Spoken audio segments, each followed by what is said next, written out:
오늘은 여러분들 위해서 짧은 영상 하나 준비했습니다. 먼저 이거 보시고 가겠습니다.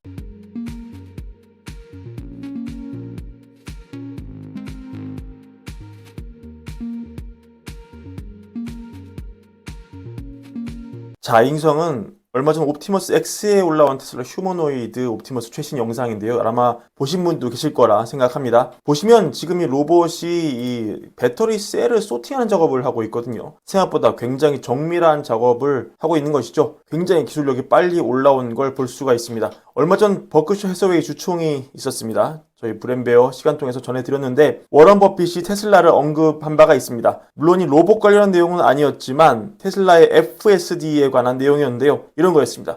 테슬라가 완전 자동화 운전에 성공하면 과연 보험사들은 어떻게 되는 것이냐? 왜냐면 워런 버핏이 보험 비즈니스를 많이 하고 또 굉장히 관심이 많기 때문이죠. 이런 본질적인 질문이었는데 만약에 자동화를 통해서 사고가 50% 감소하면 사회에는 좋고 보험사에게는 좀 별로일 것이다. 하지만 우리는 사회에 좋은 게 좋다. 이렇게 얘기를 했는데 이 버핏의 테슬라 언급이 있고 나서 머스크가 버핏 회장님 테슬라 좀 사주세요 이렇게 공개 구애를 했습니다. 머스크는 X를 통해서 워런 버핏이 테슬라에 투자해야 한다라고 글을 올렸습니다. 버핏은 테슬라 경쟁사인 비아디에 오랫동안 투자하고 있는데요. 하지만 테슬라에는 아직 투자하지 않았습니다. 그런데 버핏이 이번 주총에서 AI에 대한 언급을 계속하고 있고 또 콕 집어서 테슬라까지 언급하면서 과연 테슬라에 투자하는 버핏의 모습이 실현될 수 있을까가 일가의 관심사로 떠오르고 있고요.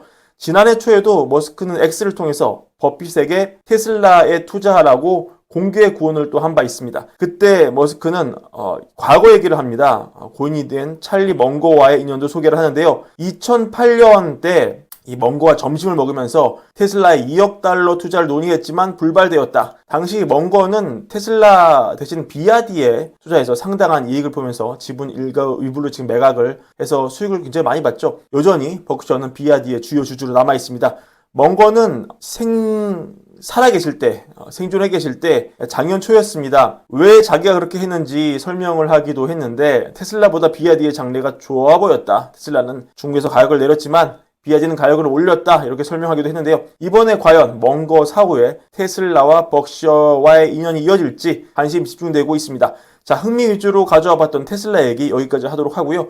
오늘은 뉴욕 페드의 설문조사 결과가 좀 충격적이어서 가져와 봤습니다. 자, 최근에 뉴욕 페드가 조사를 했어요. 앞으로 주택가격이 어떻게 될 것 같으냐? 네가 집을 살 수 있을 것 같으니 어쩌냐? 임대료는 얼마나 뛸 것 같으냐? 근데 이 결과가 좀 비관적으로 나왔습니다. 일단 집을 살 수 있는 능력 관련해서 세입자 10명 중에 고작 4명만이 집을 살 수 있을 것이라고 전망을 했는데요. 이거는 10년간 조사가 시작된 이후로 가장 낮은 수치입니다. 이 조사가 왜 중요하냐면은 여기에 이 경제 주체가 전망하는 향후 금리 인플레 전망이 굉장히 잘 녹아있기 때문이에요. 왜냐면 지금 주거비 제외하고 이 물가, 그 중에 특히 CPI는 설명이 안 되는 상황이기 때문에 주거비가 잡혀야, 임대료가 잡혀야 CPI가 잡힐 수 있거든요. 근데 지금 전망이 어느 정도냐? 임대료가 23년 2월 찍은 8.2%에 비해 향후 12개월은 이게 9.7%까지 상승할 것으로 경제 주체가 보는 것으로 나타났습니다. 그러니까 임대료가 잡힐 거라는 연준 일각의 전망과 달리 세입자들은 여전히 살인적인 임대료 상승이 지속될 것으로 보는 거죠. 그리고 모기지 금리 어떻게 될 것 같으냐? 모기지 금리는 이 연간 8.7%까지 오르고 이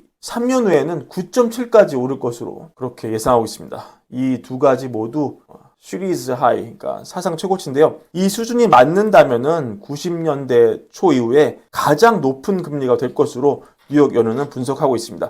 근데 이 모기지 금리는 사실 이 10년물 국채 금리와 가장 연동이 많이 되어 있어요. 그러니까 경제 주체들의 향후 금리 예상, 특히 장기물 금리에 대한 예상이 매우 높을 것이다. 이런 것을 이 설문조사가 보여주는 것인데요. 지금 프레디맥 보시면은 5월 기준으로 30년 고정 모기지 금리 평균이 7.2 나오는데 10년물 금리가 지금 4.48로 오늘 나왔네요. 4.5 정도 나오죠. 그러니까 이 경제 주체 예상은 모기지 금리가 만약에 9.7까지 간다면은 지금보다 2%포인트 더 오른다는 얘기 아닙니까? 이 얘기는 그러면 만약에 모기지 금리가 9.7 가면은 장기물 금리가 어디로 가라는 얘기예요. 굉장히 비례적으로 뛸 공산이 크겠죠. 이렇게 전망하는 것으로 볼 수 있습니다. 이거는 물론 그냥 설문조사일 뿐이니까 꼭 이렇게 된다는 얘기는 아니지만 이렇게 경제 주체들이 경제를 비관적으로 보는, 금리를 굉장히 높게 보는 그런 예상이 둥둥 떠다니고 있다. 이런 점을 꼭 염두에 두셨으면 좋겠습니다. 오늘 바킨 총재가 연설이 있었습니다. 오늘 토마스 바킨 리치먼드 연은 총재가 현 정책금리가 경기를 식히고 물가를 연준 목표치인 2%로 되돌릴 것으로 기대를 한다. 현 수준의 금리가 수요를 둔화시키기에는 충분하다. 연초 이후에 인플레이션표가 조금 실망스럽지만 CPI가 좀 많이 나왔죠. 경기가 과열다고 보진 않는다. 이렇게 얘기하면서 얼마 전 파월 연준 의장의 FOMC 발언, 우리는 지금 제한적인 금리 수준인 것만은 확실하다. 다만 더 확신 있는 데이터가 나와야 금리를 인하할 수 있다는 과거 파월의 입장을 바킨이 재확인해준 그런 셈이 되었습니다.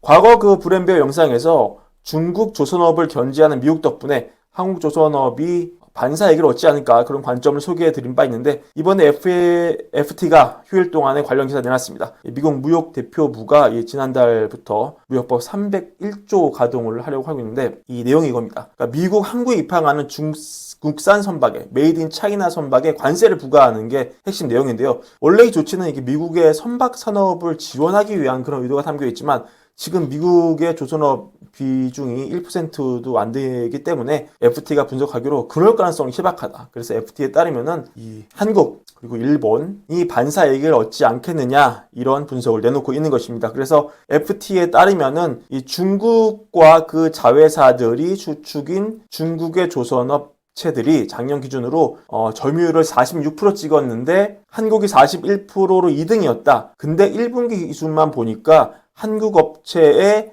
총 수주액이 136억 달러, 전년 동기 대비 41%가 넘게 증가했고 같은 기간 중국은 8.6%만 증가했다. 전년 동기 대비해서 수주액이 126억 달러여서 한국에 밀렸다. 근데 이런 관세가 부과된다면 미국에 오려는 배는 메이드 인 차이나를 달고 오기 힘들어지기 때문에 선박 수요가 한국으로 몰릴 수 있다. 이런 결론을 FT는 내고 있습니다. 이런 것도 관련해서 참고하셨으면 좋겠습니다.